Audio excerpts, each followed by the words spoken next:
I introduce a nice tensor category. So N1, N1 type C factors.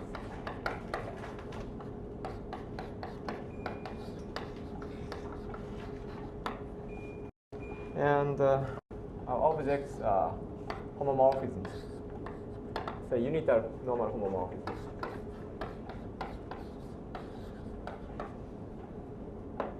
Well, then our home set. Home set is this, the set of intertwiners.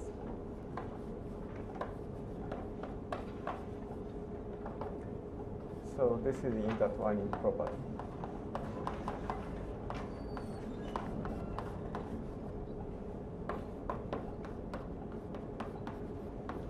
Right. So, and so like you know, everyone else is right. So drawing picture. So I want to do it today. So when V is an intertwiner between row 1 and row 2, then I use this picture, of course.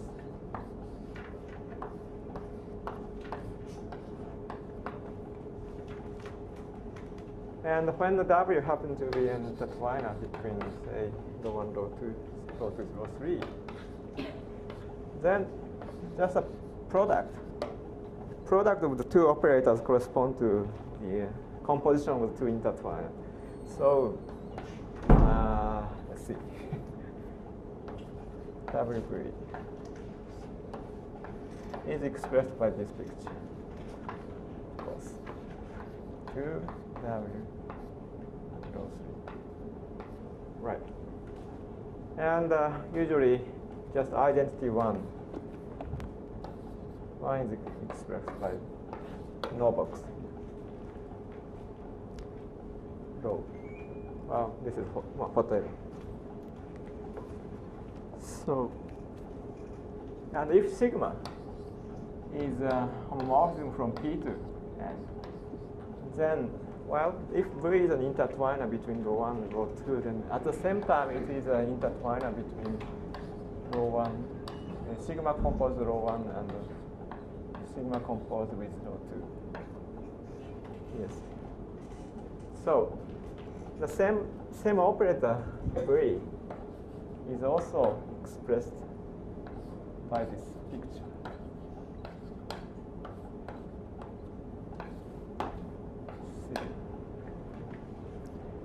So in tensor category, so usually this is, I think this is written as this, like this, in tensor category notation. So when mu is a homomorphism from M to Q, then the situation is a bit different because, so this operator is an intertwiner between row 1 composed with, let's say mu, and row 2 composed with. So sigma V is expressed as, here you have mu, and you have 1, 3, row 2. So this is my convention. And well, in tensor category, this is this corresponds to, well, yes, this tensor product.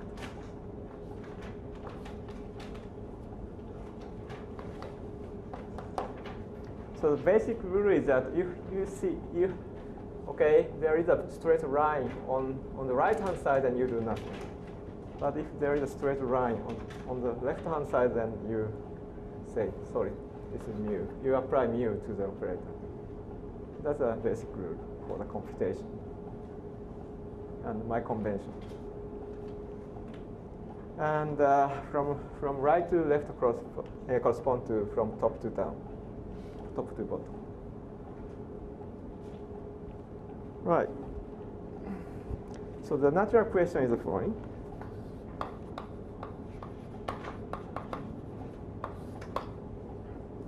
So given one row, which is a homomorphism from M to M. So is there row bar, which is from M to N, satisfying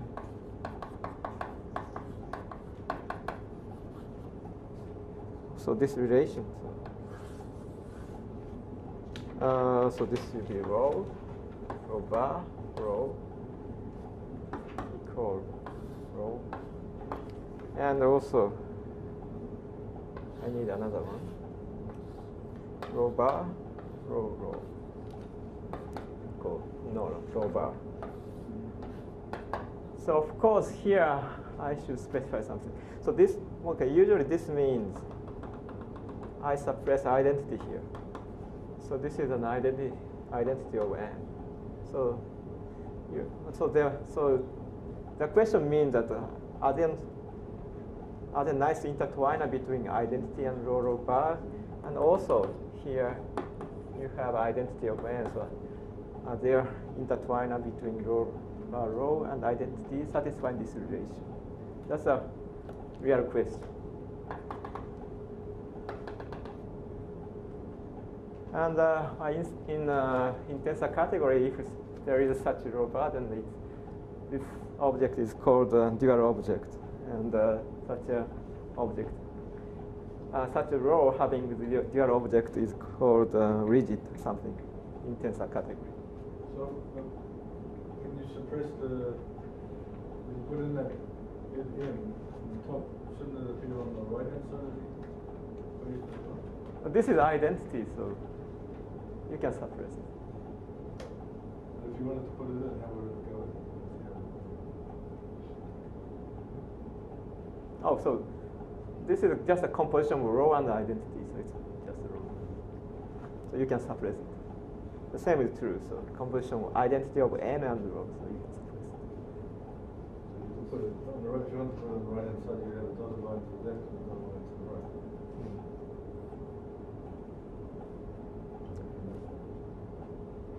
And the answer is so exists such a row bar if and only if the index is finite.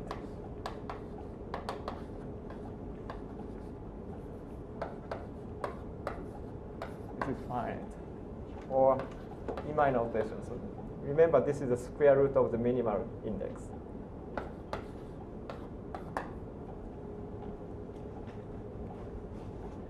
Sorry, I'm confused by what does it mean to loop them? What's the significance of looping them? What's the action that happens when you loop them together? Say it again. The first, where they're sort of looped together. I guess I'm trying to understand from your notation where we were allowed to put one of these guys in. Yeah. So what does that mean? Again, can you just say again? So here, okay, in this diagram you have two intertwiners, one here and the other here. Right. Okay. Okay, so maybe I should write this way. Okay, so this is an intertwiner between identity and row bar. This is the intertwiner between row bar, row, and identity. So you compose them, then you get identity. That's what this picture really means. The row bar is defined up to equivalence? Yeah, in this picture, yes, it's up to equivalence.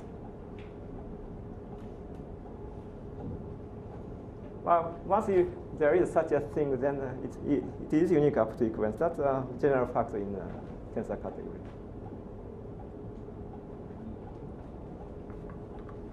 So I'm going to prove it.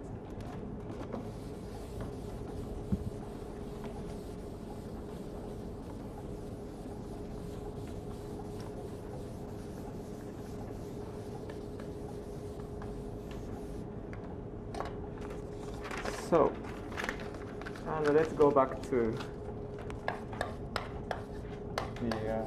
the situations. A and B are just type 3 factors. And the index is finite. So E is a minimal expectation.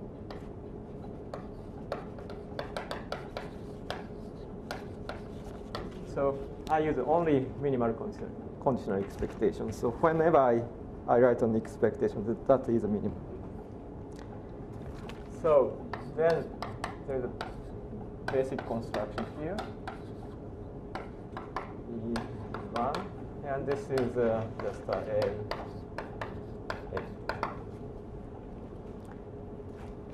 Now, so if you start with type 3 factors, finite inclusion, type 3 inclusions, then A1 is also a type 3 factor. The reason is that, well, actually A1 is Morita equivalent to B. So when B is a type 3 factor, then A1 is a type 3 factor. So every non-zero projections in A1 are mutually equivalent. So choose isometry with 0 in A1. Satisfy that, so it is an isometry. So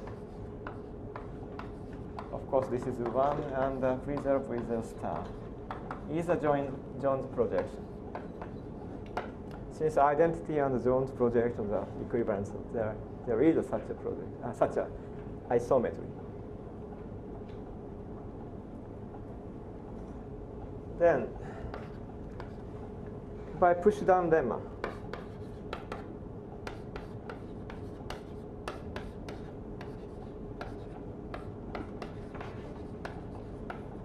so the left support of this isometry is, well, by definition, the Jones projection. So you can find V0. You can find something V. So there exists V in A, satisfying this relation. V0 is,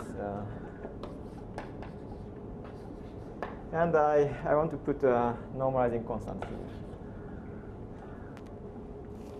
Is right constant or not? Yes, this is the right constant. Okay.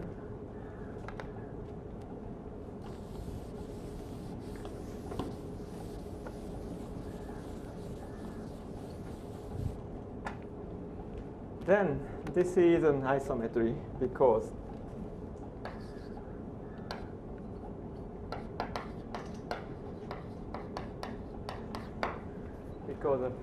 well, let's compute. So since V0 is an isometry, we have this, and then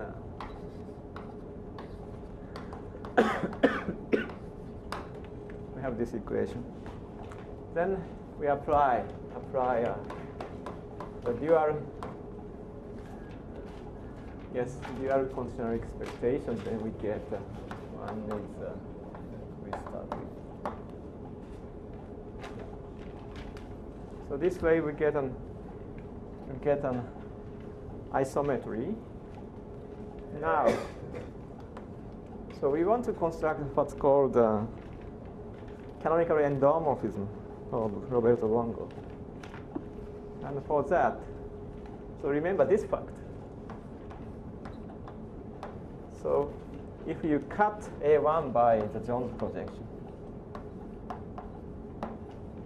then this is the same as B cut by Jones projection. And this is isomorphic to, as an algebra, this is isomorphic to B.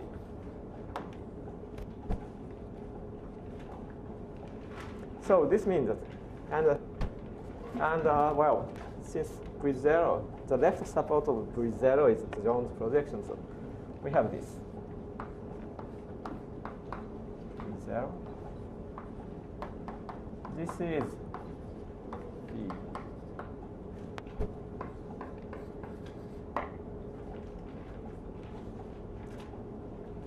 So this shows that there exists an isomorphism from A1 to 1. This is an isomorphism.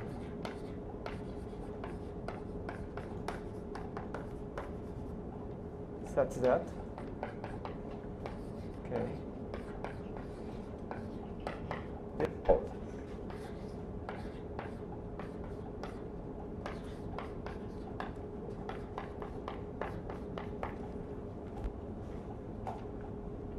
Yes?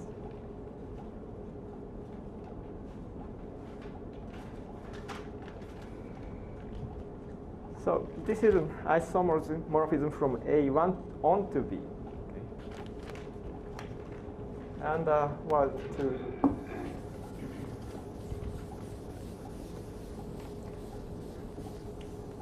and if you want to get rid of this projection, then you apply the dual conditional expectation. Then you get this formula.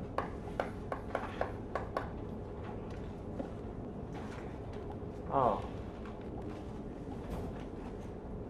I didn't specify. Okay, I'm sorry. I didn't say what this D is. So D is a square root of the index. And it's going to be the dimension function of the canonical endomorphism. So you apply this and you get.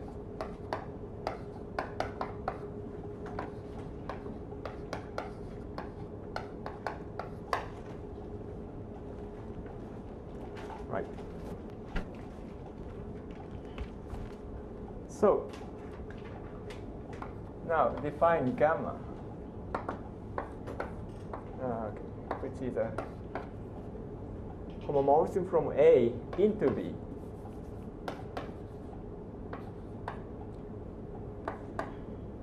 So it's by just a restriction of gamma 0. So the restriction of gamma 0 is our definition of gamma, and this is called the canonical endomorphism.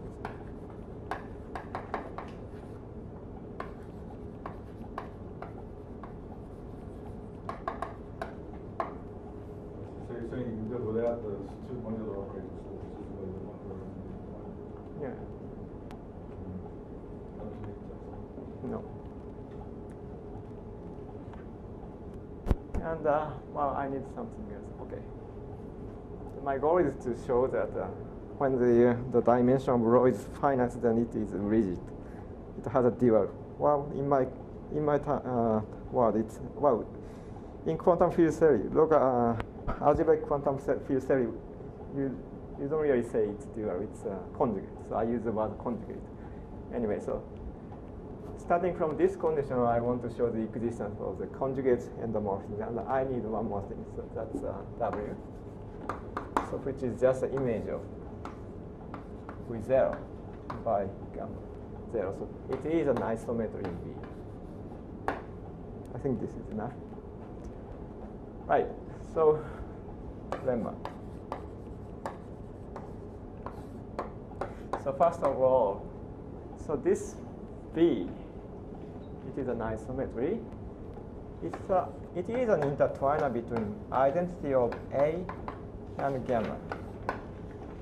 Second, W. W is an intertwiner between identity of B and gamma restricted to B.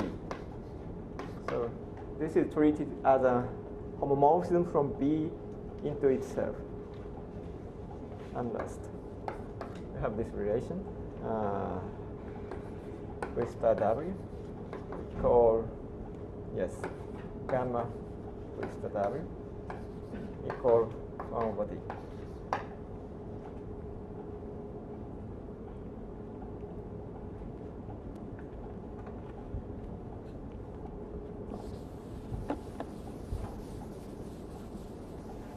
Okay, let's prove this. But they almost follows from the definition. First important observation is that gamma 0. Okay. Gamma 0 is an intertwiner between identity of A1 and V0 is an intertwiner between identity of A1 and gamma 0. Yeah, it's almost definition. Yeah, you put the B0 here. Yeah. So this is okay. also V is obtained by just applying E1 to V0 with a normalizing constant here. What's the normalizing constant here? Try it. Yeah, I think D. Right. We have this. And also, we have this relation. Yes, V0 star D is 1 over D. This also follows from this.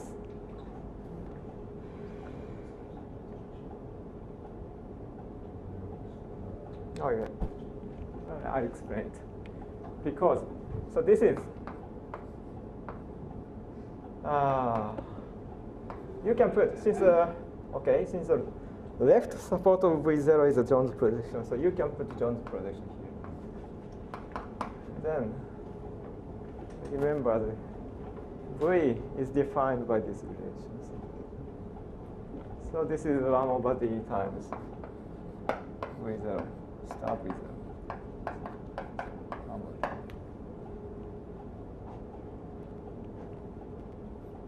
Right. So these are easy consequences of definition. So let's prove. Right. Since gamma is just a restriction of gamma 0 to A, so this relation shows that gamma 0 A equals gamma A. Okay, V0 A equals gamma A. So you just apply E1. Then you get a V A equals gamma A.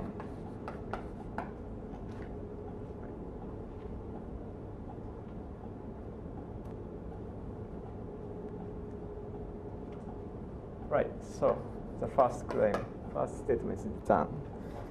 And this is an immediate consequence of this one. Right? So from this, we have, say, gamma 0 V0. Yes, gamma 0. X equals to gamma 0 X. Gamma 0. 0. And this is W. This is W, and the image of gamma 0 is exactly B. So this is just a consequence of this fact.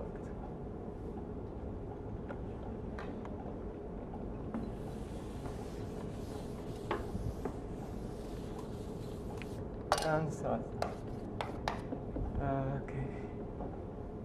Then first, this one.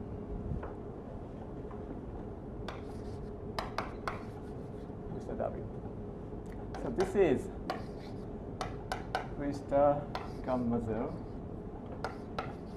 0. Right. And yes, now there is a nice formula for gamma 0. By using the expectation. Yeah, here. So this is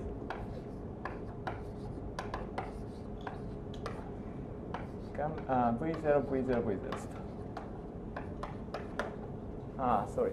This is, yes, conditional expectation. Yes. So since V is in A, so you can put V star here. So this is a scalar, 1 over D. So you get D times the remaining thing is just a Jones projection. So 1 over D.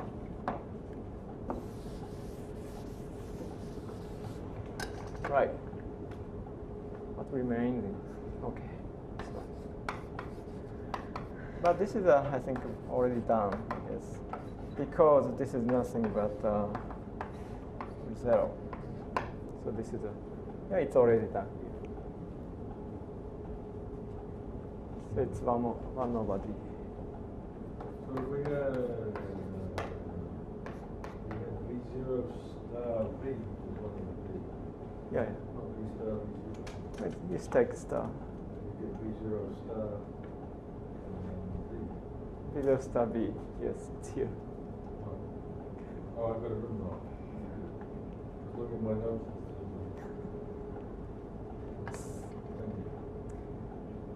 Right.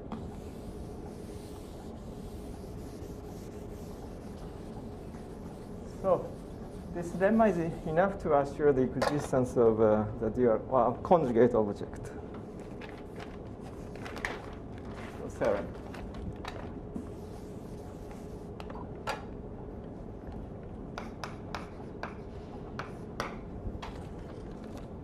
So at the end of the we type 3 factors.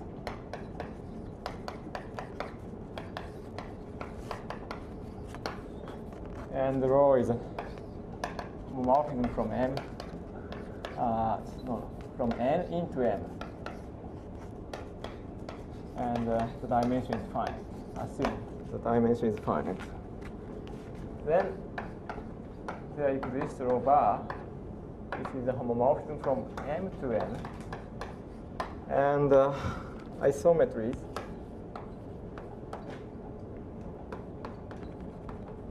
Which is an intertwiner between identity and row bar row, and another intertwiner, which goes from identity of M to row bar, satisfying the following relations.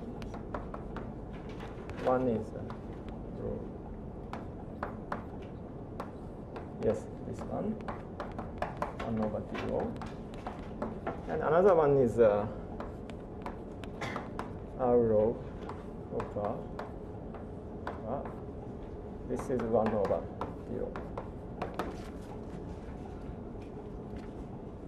So let me express this equation by using a picture. So here, first, okay, you have a row here. Then first, R row comes. Okay. So let's normalize it by putting this term. Okay, consider this. So a row is an intertwiner between from identity to row bar row. So you get row bar row. Now you compose this with this. Okay, let's normalize it again. Square root of 0 times R row plus star.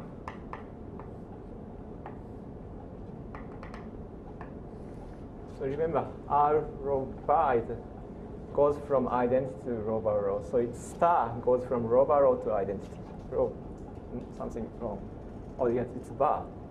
It's bar. So R row bar star goes from row bar to identity. Row bar to identity. Okay, this is right. So this is the identity. Both are 0.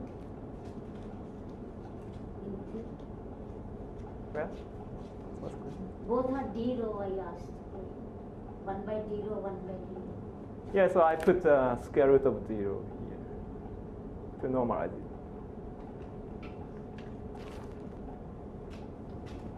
And well, we also have this diagram.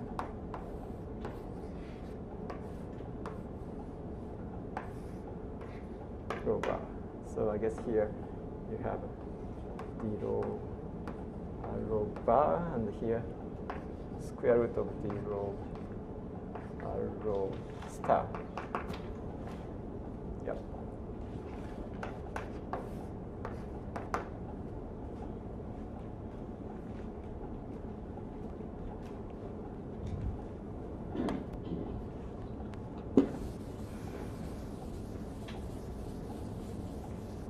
Well, now having this lemma, then it's very easy. You just identify right things with right things. So, okay, let's. So in our situation, A then and B is the image of row. Okay, and what's row bar? Then we have a canonical endomorphism here, right? Gamma is a canonical endomorphism.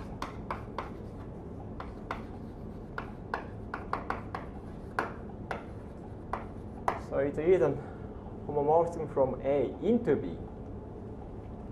So let's define gamma bar by the composition of gamma and rho inverse. Since the image of gamma is in the image of n, so this makes sense. So it goes from M to N. Now, yes, by definition, rho bar rho is gamma, right? So we want to. The rho using the vertical line here. Sorry, rho bar is gamma. Yeah, that's the right one. No, in this picture, that vertical line is down here, rho. The picture on the left. Oh, this is? Yeah, rho. Yes. Yes. And we want to have an intertwiner between identity and rho bar here. So just define our rho bar by B. And in a similar way, so what you do is you define R rho by rho inverse W. So, but V is independent of rho. Rho then went into the operator V. V just came from the. Yeah. So yeah, B depends only on the image of rho. Image of rho.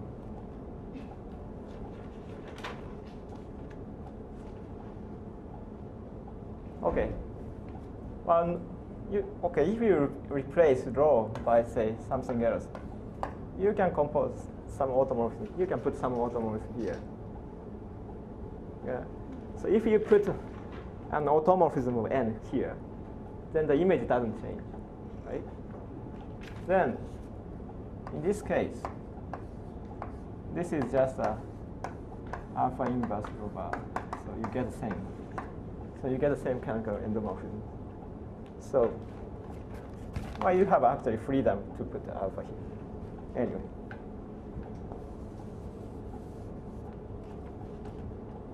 Okay. Then this relation is nothing but, I guess, this relation is just this one. And the other one is this one. So this is the proof.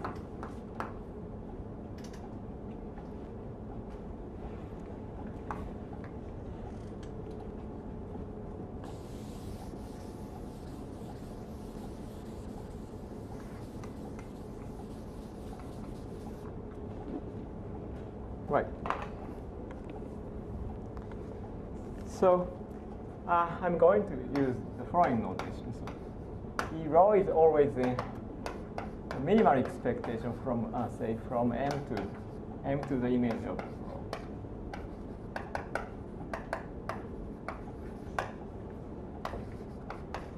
And sometimes instead of using the expectation, well, sometimes it's better to use what's called the standard left inverse. So that is this one.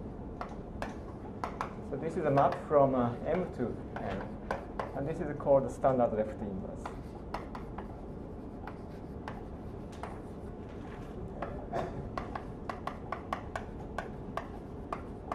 Actually, in algebraic quantum field theory, so the standard left inverse was used before, well, it was used to define the statistical dimensions. Actually, it's quite useful.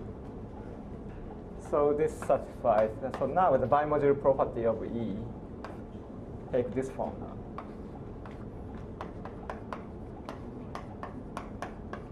Is X.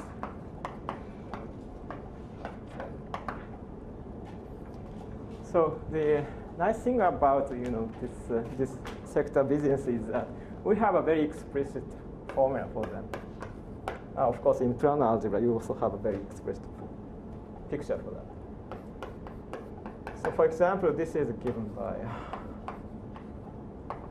rho bar X. So, by definition, the standard left inverse is given by just R rho star rho bar X.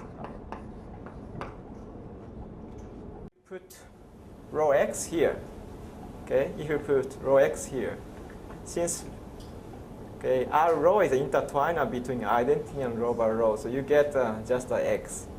So it's identity on the image of row.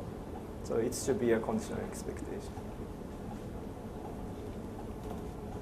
And actually, there is a nice basis.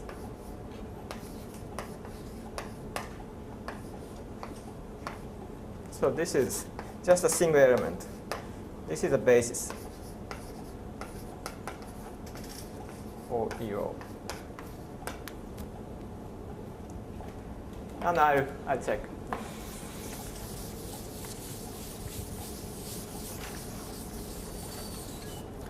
So for that, just compute this.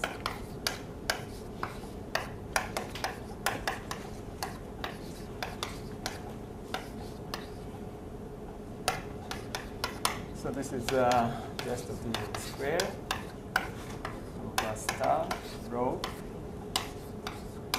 This is not bar x. Yes, I should x row. Yeah, this is correct. So from here you get a scalar. This is just a 1 over d. So you get d. Let's write. Let me write this just d. So then you can get rid of this part, then you get rho bar x rho.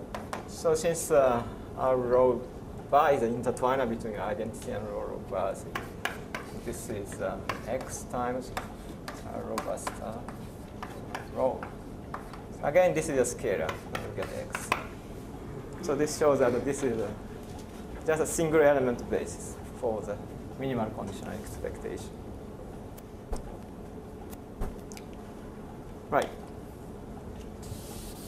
So there's absolutely nothing so far that wasn't worked into the front, or even one information. Yeah. Yes. Yes.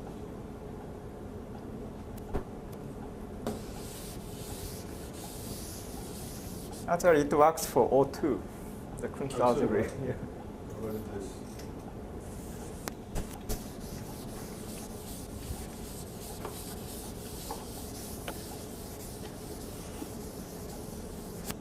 Actually, it works for stable simple C-star algebras. If you work on multiplier, then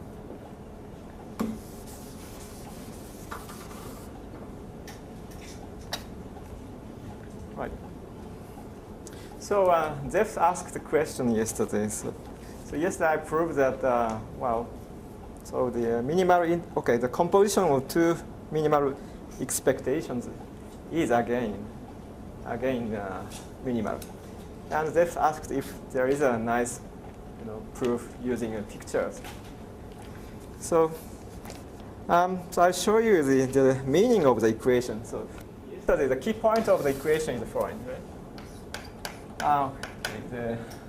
There is a nice characterization of the minimal conditional expectations. It was this. So this is proportional to the restriction of E, say, to the relative commutant.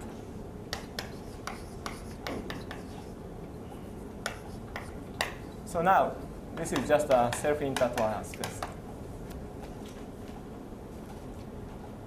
Right. So let X be in the self-intertwined space of rho.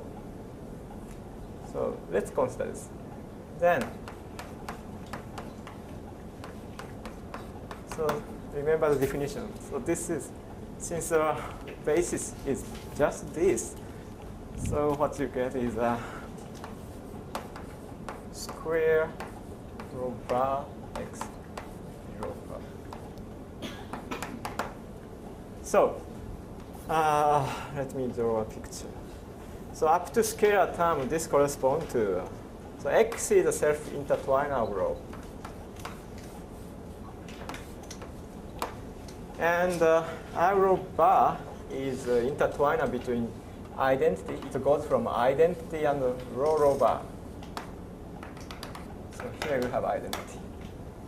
So it corresponds to this picture. So on the other hand, wow.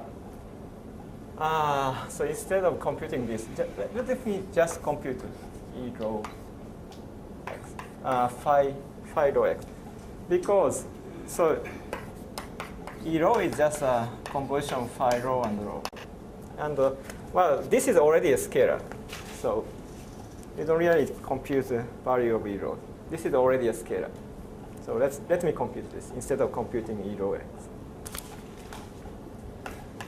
Then this is a rho bar x rho. So this corresponds to, so first this intertwine accounts rho bar rho. Then you have x. Then,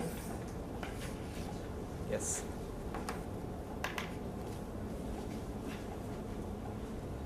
So this equation means, essentially means that the trace is spherical, sphericality of the object.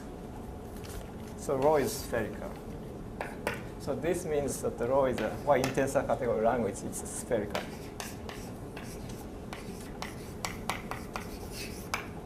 So you can, to produce traces, there are two ways, okay, but they coincide.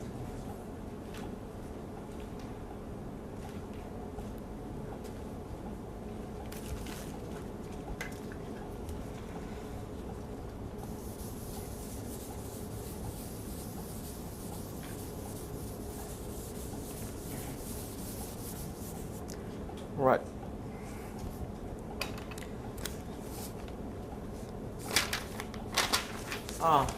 I should mention one more thing. Well, maybe I don't really need it today. So let me give you an exercise. Okay, 2 exercises. The first one is exactly what Bon mentioned. So show that the rho bar is unique.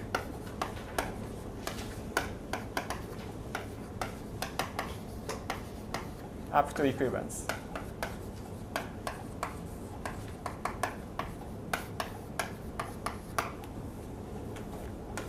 And well, this is quite a general statement in fusion category. Once such a thing exists, then it should be unique. And second, well, after you show the first, then the second one is easy. So when rho is so I didn't assume that the rho is irreducible. So if rho has this irreducible decomposition, so rho bar is given by this natural sign. Yeah.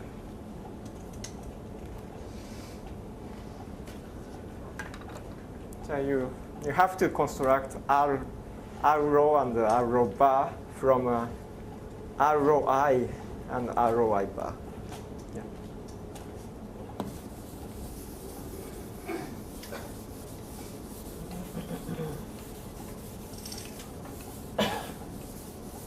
Actually, this part is a kind of disadvantage for sectors because in bimodules, these are obvious. Conjugate bimodule is defined, even not up to equivalence. So this is a disadvantage. Everything is up to equivalence here. You're going to have to use consult system to actually prove too. Yeah. Continuity. Sorry? Continuity also you are needing as exercise. Say it again? Continuity of rho to be done. Continuity? Oh, I don't understand.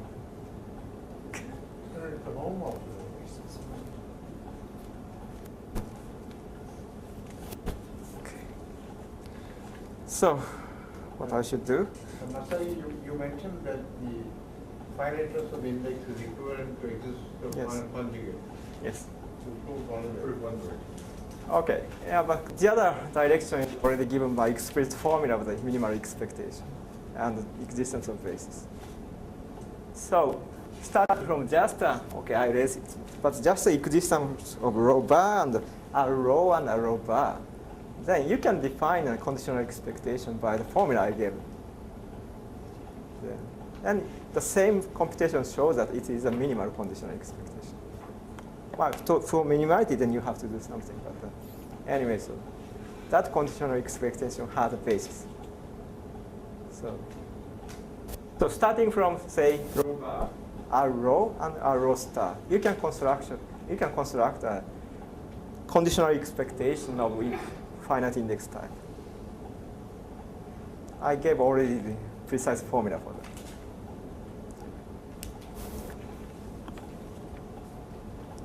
If you vary rho, then rho tilde will vary. So continuity of this function.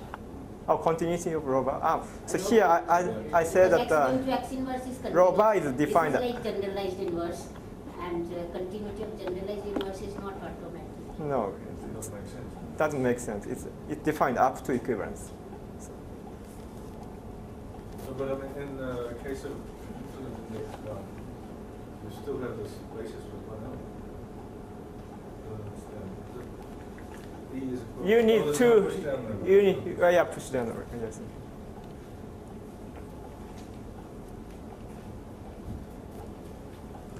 Right.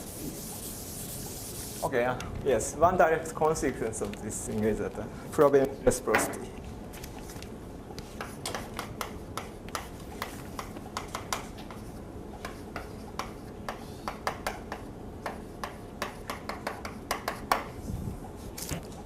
So once you have this, well, I raised it, but that's the equation.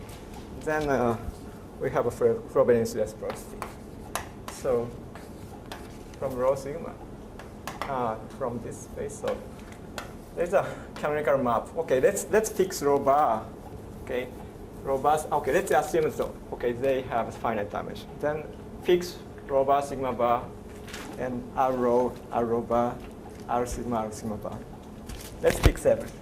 Then, okay, the following, you can define the following map.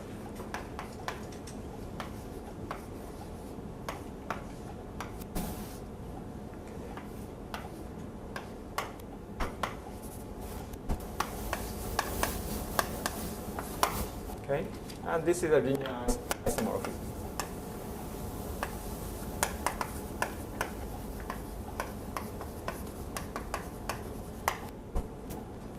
And the same thing is true for the other way.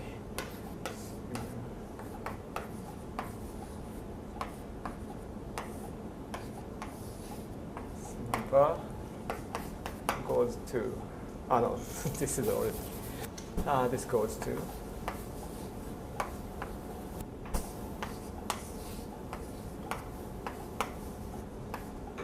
yes, mu sigma bar. Okay, these are linear isomorphisms because there is an inverse operation. Inverse is just you pull this down. Yeah. So, in fact, we're working on not only the just a tensor category, but on sister categories. So, these spaces have norm metric structures. I have to come back to that point later.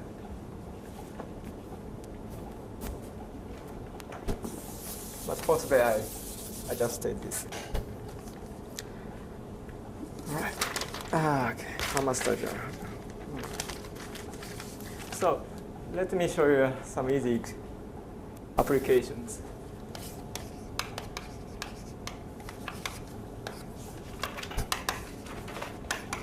Even reversal law is not so definite, no, for generalized inverses. What? Reversal law also is not so immediate. No, rho inverse is very defined. Yeah. Yes, very defined. What happens to reversal law?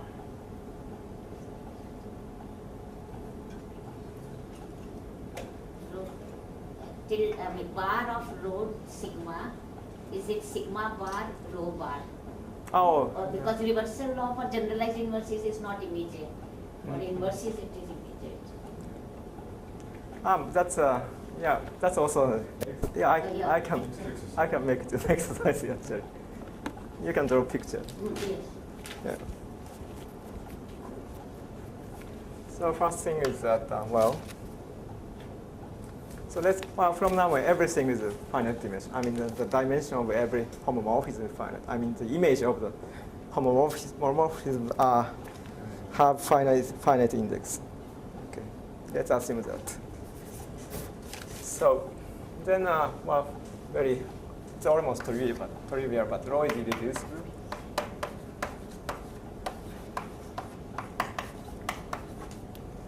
If and only if rho bar contains identity, and if and only if rho bar rho contains identity. So this is just a consequence of Frobenius reciprocity. Because, okay, so rho is irreducible means that this is one-dimensional. Rho. Then by Frobenius reciprocity, you get the identity rho bar, and also dimension identity rho bar rho.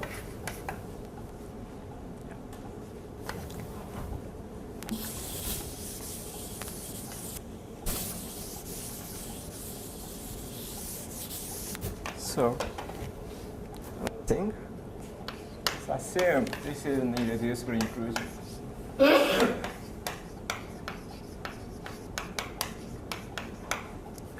And finite index. Okay.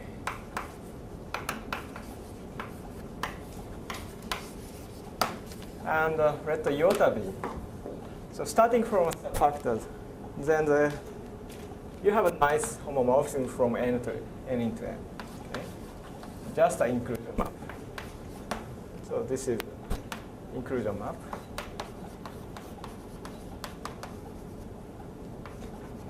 And we regard this as a homomorphism from n to n. Then iota bar makes sense, and this is nothing but the gamma.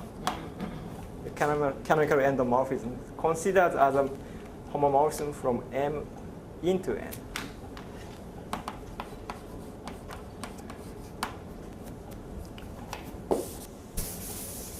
So now let's consider the Galois group. Galois group of M and N. So by definition, this is a set of automorphisms of M, which leaves every element of N invariant. Okay, this is the Galois group. Then, okay, and the easy observation is that alpha is an automorphism, which is in the Galois group. If and only if, okay. So this honest equation holds, right? Because this is just an inclusion map. So yeah, honest equation holds. So this shows that, but by Frobenius reciprocity, so this is only, this implies that iota bar contains in alpha. So any element in the Galois group is contained in the iota bar. On the other hand, if alpha is contained, then Frobenius reciprocity shows that, okay, this sector is the same as iota. So it means that there exists a unitary. Satisfying this relation. So up to this perturbation. So this belongs to the Galois group. So this shows that you can immediately see the Galois group when you know the decomposition of iota bar.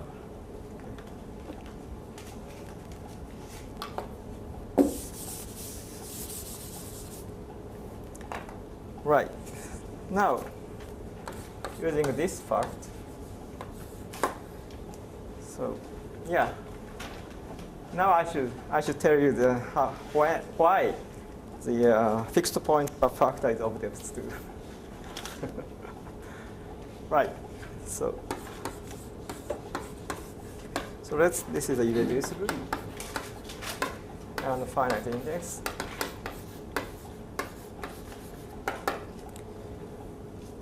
Then there exists a finite group.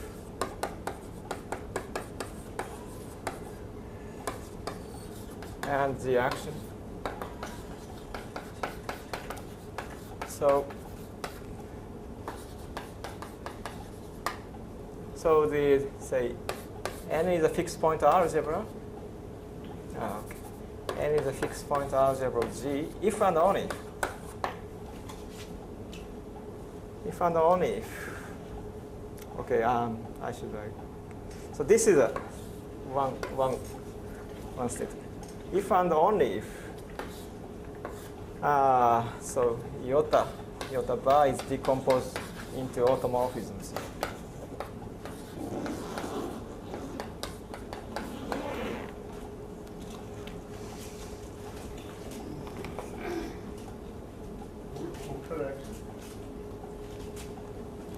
Outer action? It's automatically outer because of the irreducibility. Okay.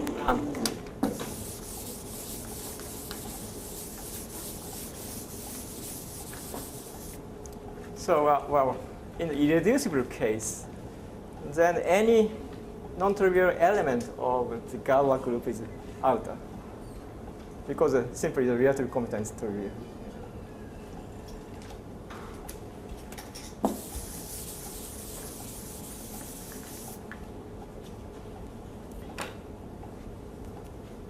And yes.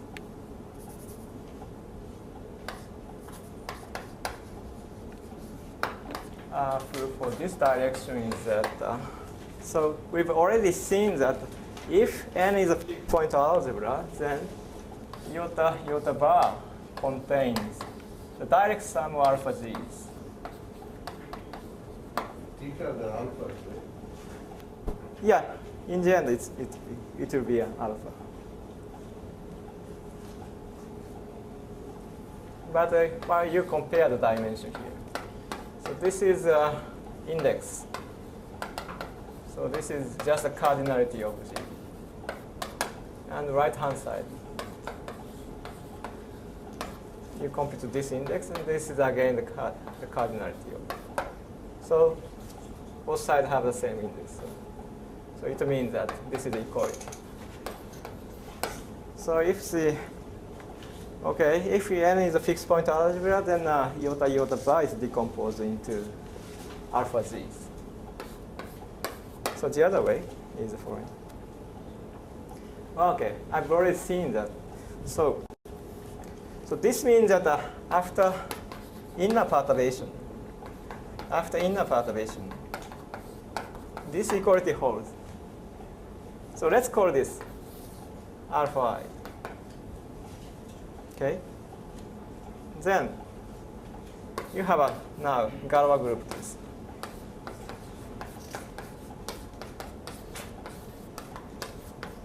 Alpha i's. Then again comparing the dimension, then you get that. Say, well, let's call this index set I. Again, you compare the dimension, then you get an equality. Okay. Presumably this cohomology don't give it to H2 convention to give it to the Yeah. same as Yeah. the formulas doesn't do that automatically. So you. It can, I guess, because you only have things up to equivalence. No. Well. So in this formalism, you don't need to worry about non-commutative to cohomology because, well, you define this as alpha I. Then, cohomology disappears. But you get alpha I, alpha G, alpha H equals some inward morphism times alpha GH. Wow. So alpha I, alpha J, iota is iota. So some ij, but So this is say ij, alpha ij. Yeah, but here, okay, how to say here. So this perturbation is automatic under by this condition. So I should write this way. So this is say, okay, let me put it this way. This is theta ij. So, okay, if you deal with theta I, then you need two cohomology balancing. But you don't need to worry about it because you choose a very good lifting alpha I by this condition, by using this condition. Then you don't need to worry about this now because the definition of this is alpha I. well, that's because that equality was on another state.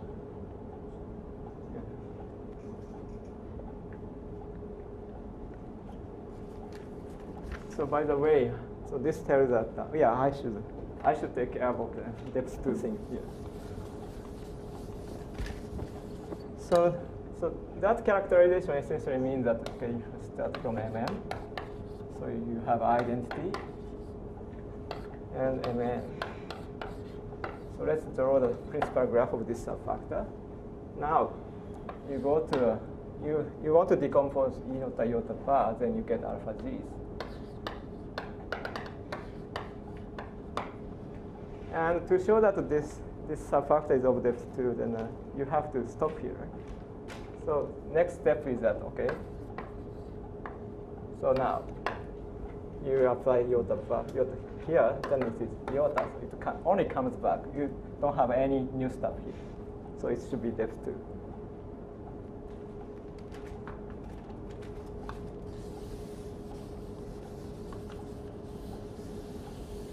So I think, yeah, since Bon want to, so you asked me to talk about the conservative endomorphism. So, well, I think I'll talk about, say, the easiest possible non-trivial conservative endomorphism without the subfactor. Okay. Right. Before doing that, so let me mention this thing. So there is a duality between cross product and fixed point algebra. So this condition, iota bar iota is decomposed in one-dimensional sectors. This condition characterizes that M is a cross product, and it is also easily shown by using this kind of manipulation, but I omit it. Right, so I talk about what's called the Tanbara-Yamagami category.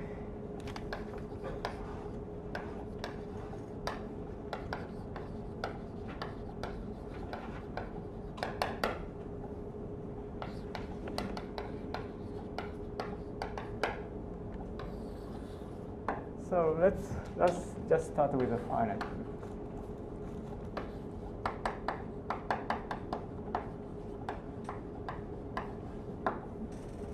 Then Tanbara and Yamagami consider what's called the fusion category.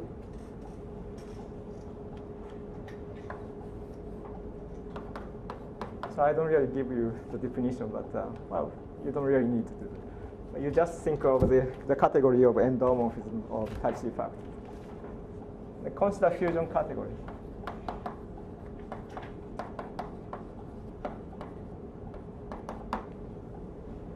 With the set of irreducibles.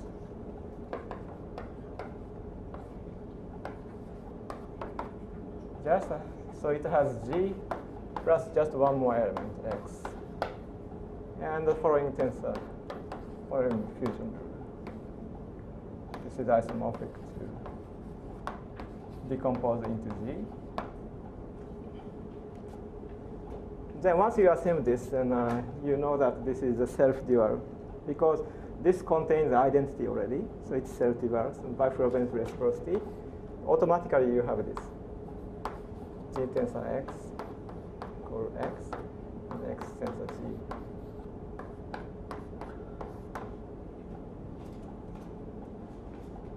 Then Tambara and Yamagami showed that such a category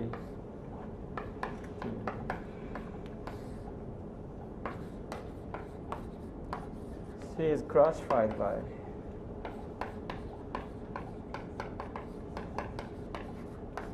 two numerical data. Well, no, the first one is just a choice of the square root.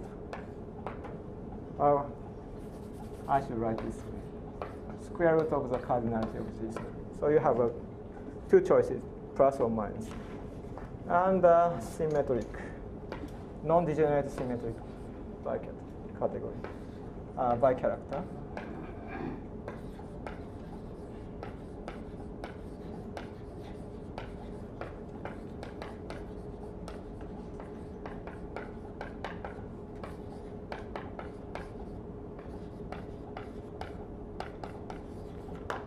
So actually, yeah. So this forces that these are abelian.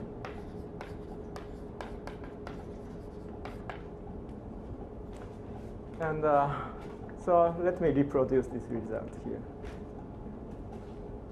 You read before this.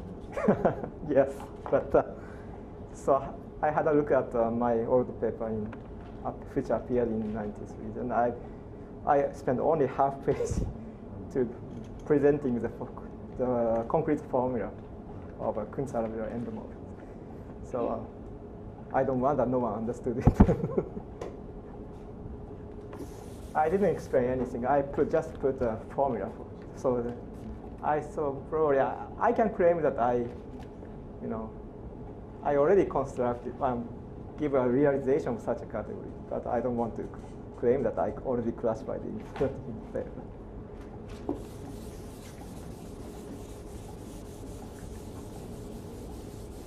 So let me reproduce this result by using the sectors and the Kuntz-Arabella endomorphisms. So let's assume a nice property like, say, this category is a unitary category and so on. Then such a thing, if there exists such a thing, then it should be realized by the category of endomorphisms of type 3 factor. So let's consider N type 3.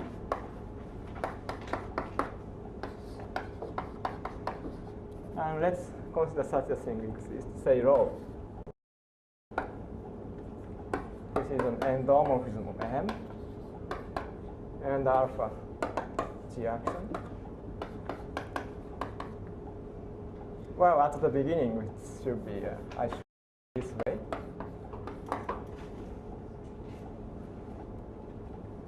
Such that, so rho square is decomposed in alpha G's.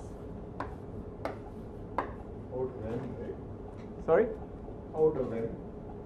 Yeah. Out of M. Out of M.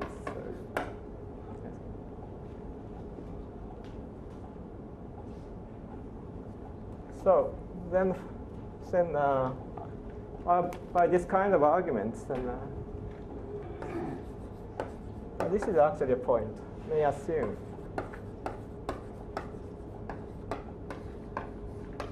this condition.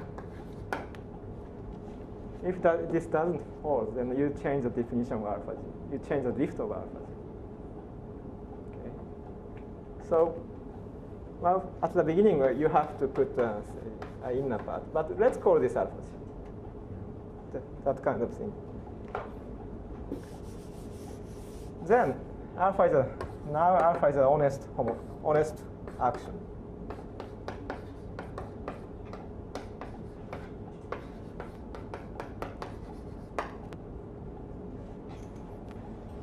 And yes.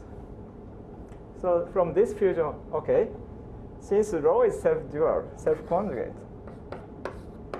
Rho is self-conjugate because, okay, rho square contains the identity, so that means rho is self-conjugate. So this means that the cross product and the fixed point are isomorphic. So G is abelian.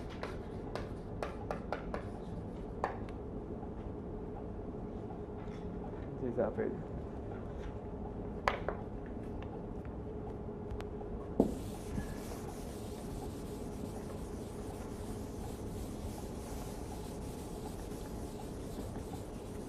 And well, so let's end with the cardinality of G.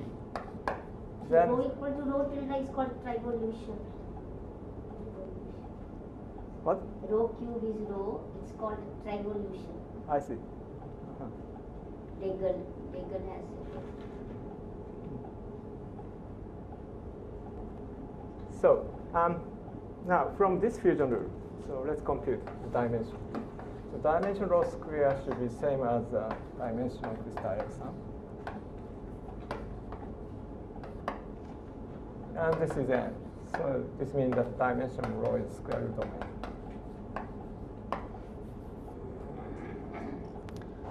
Right. So now let's choose. Now, okay, this condition means that R rho and R rho bar are proportional. Not necessarily the same, but after phase they are the same. So this is, say, epsilon times R rho bar. But, okay, we have the two relations here.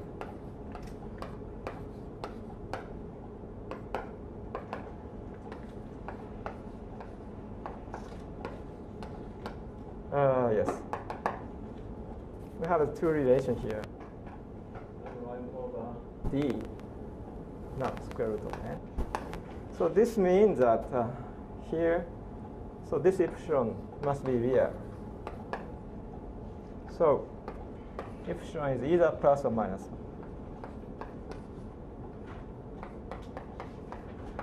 1. And we have this relation.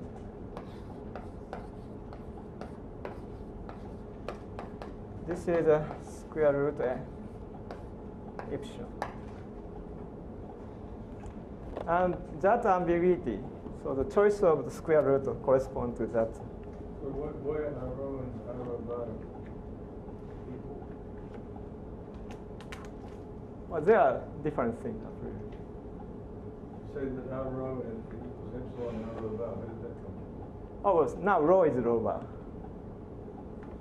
They are both intertwined between identity and rho square, and they are isometry. So, yeah. Absolute values.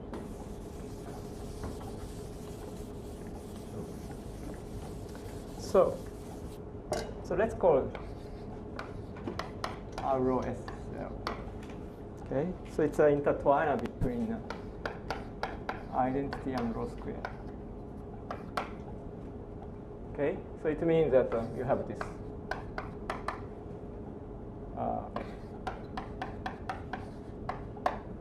This relation.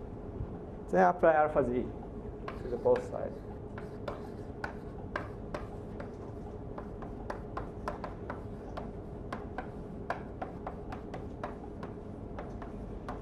But remember, we have this exact equality. Okay, this is an honest equality, not up to equivalence. So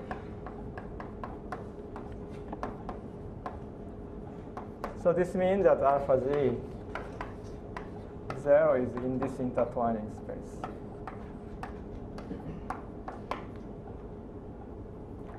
So let's call this SG. And this is still an isometry because S0 is an isometry, so this is an isometry.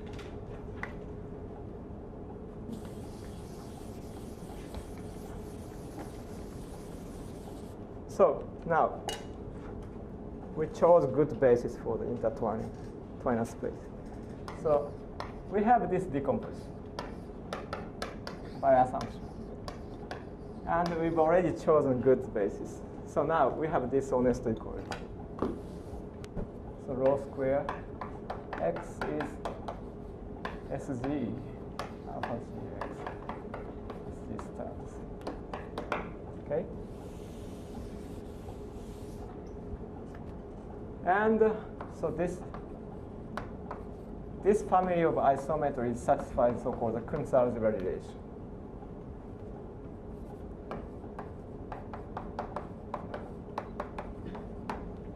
ON relation.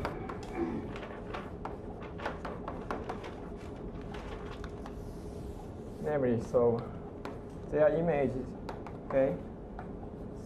So their images are orthogonal, and okay, this summation must be 1.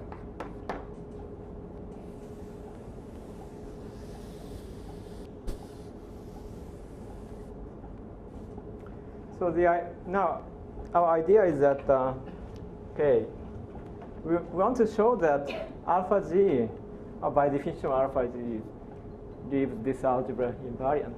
The algebra generated by this invariant, but I want to show that rho also leaves this algebra invariant.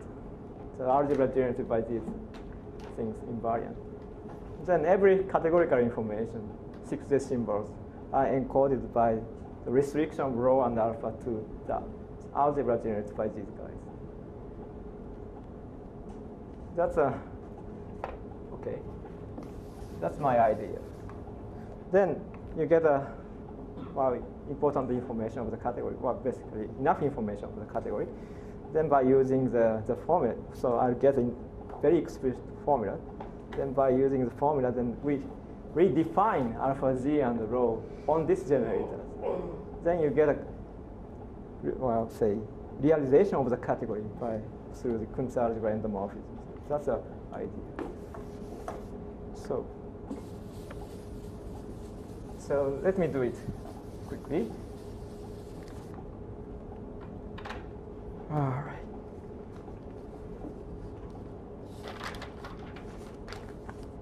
So first of all, so I think it's easy to determine this first, because this is okay. Since this summation is 1,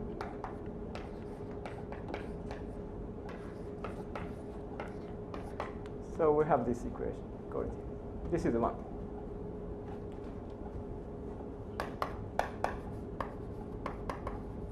And we have,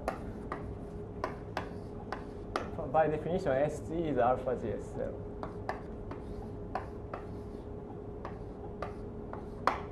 Right. Yeah, we still have this relation. Yeah. We have this relation. I forgot to put it here. Anyway. So yeah. Since we have that, so using this relation, okay. So using this relation,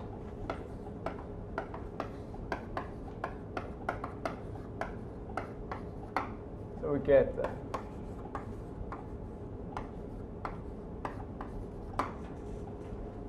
right.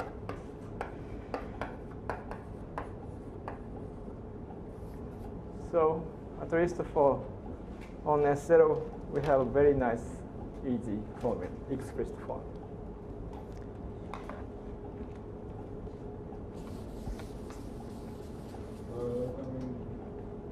S0 had nothing to do with G, right? So since G is invariant, so I use the additive notation. It's a neutral element. But it's out of row. So this is the definition of SG. So Right. But S0 is defined to be out of row. So yeah, rho, yes. nothing to do with G. Yeah, but it corresponds to rho the is- neutral element. Yeah. Oh, yeah. Yes. Everywhere row of S0.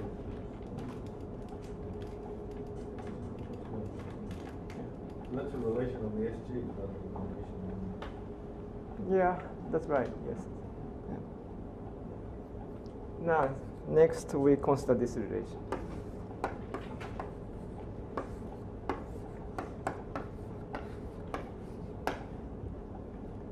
So, up to equivalence, rho alpha G is the same as rho, but here we need an intertwiner. And since rho and rho alpha g are irreducible, so the intertwiner is actually unitary intertwiner. So it exists with z. Okay, it's a unitary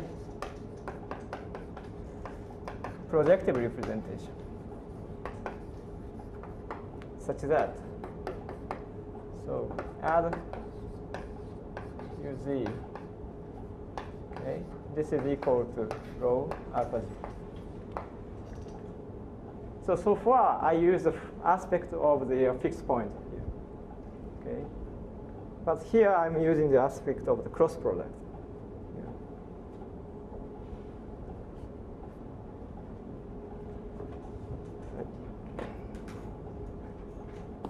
And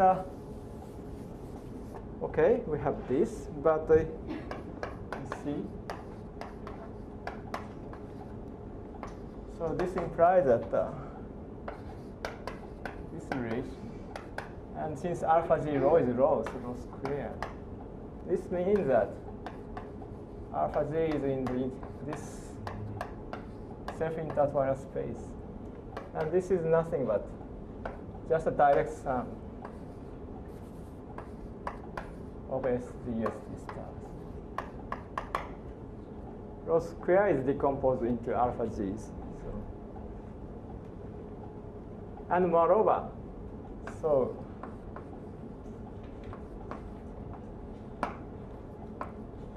okay, if you put say S0 here, then you see that okay, this is in this intertwiner space. So it means that you can normalize UG by this relation. So may assume. So this is just a normalization. They are in the same space and they are isometries. So yeah, just make this normalization. And after this normalization, then this is an honest representation. Okay, 2 cocycles disappears. So UG is an honest unitary representation in this space. So it means that there are characters, one-dimensional representations, satisfying this relation. And okay, this is a character. And by normalization, so chi 0 is a 1.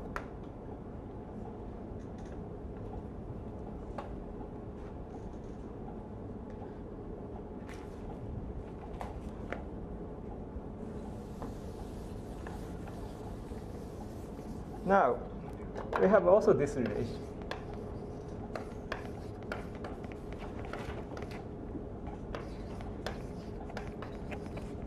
Why? Yes. So you apply alpha k both sides. Then you see this. So alpha k UG is also an intertwiner between rho and rho alpha g. So alpha k UG should be proportional to UG. So this is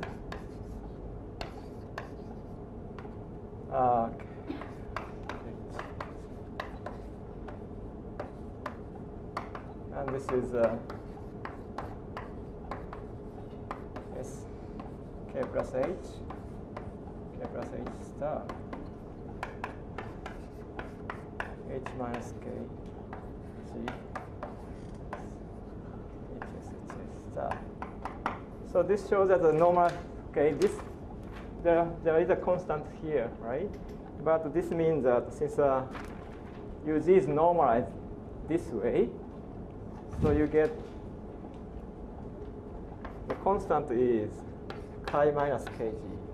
So this should be chi minus kg times UG.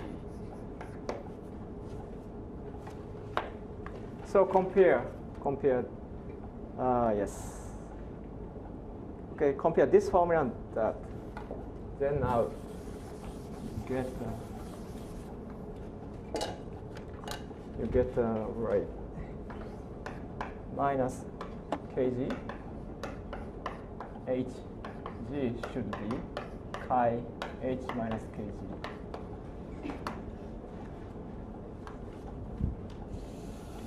So this means that if you define H bracket Hg by this formula, then this is a bicharacter.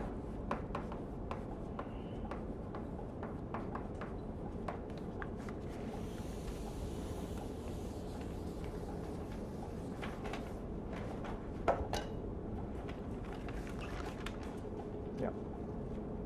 Now let me compute this. So this is alpha g S0. So by definition, by the definition of UG, U star. And we already know this. Epsilon UG. H G S H U star.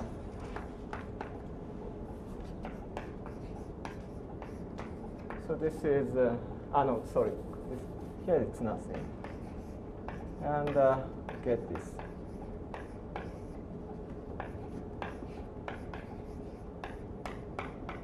So we have a very expressed formula for rho SG.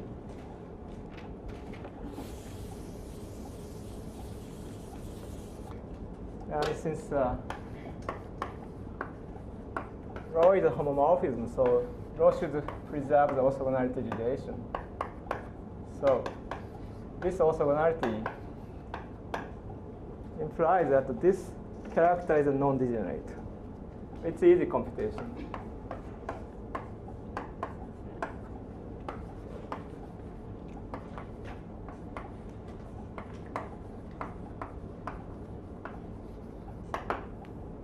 So I have no time, but some more computations show that actually this bicharacter is symmetric. And we've already have this very expressed formula. But we don't have rho SG contained in the algebra of the S's. Yeah. Already, yes, rho preserves the algebra generated by SGs. How did that happen? Well, UG, we have an expressed formula of UG. Okay, UG is written by SH star. Yeah. So some more computations show that it's symmetric. Then, we get enough ingredient. Now we define. After that, then we can define a Kunz algebra endomorphism by this formula. Then you check that it's really the right thing. I mean, they satisfy Rho's. I mean, right fusion relation. Rho square is decomposed into L. It's all finite computation. Yeah. So you get this endomorphism X. Yeah, object X. Yeah, X. And its left and right dimensions order of the group. Yeah, categorical dimension is the square root of the group. So if it was a bimodular, so the subfactor index the order of the group. Yes, the image of rho is just a fixed point out. Right. Yeah. So actually, my original intention is that I want to produce a nice endomorphism type 3 factor whose nice self-conjugate endomorphism of a sub type 3 factor whose image is exactly the fixed point out. That was my original intention. Then I came up with this.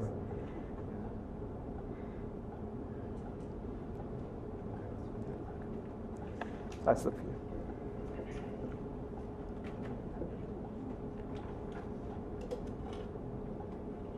Yeah, next time I think I'll show some. I don't want to really do this kind of messy computation in the lecture, but so next time I'll come back to my original styles. but since Bon asked me to do it, so I spent the last 30 minutes for this computation.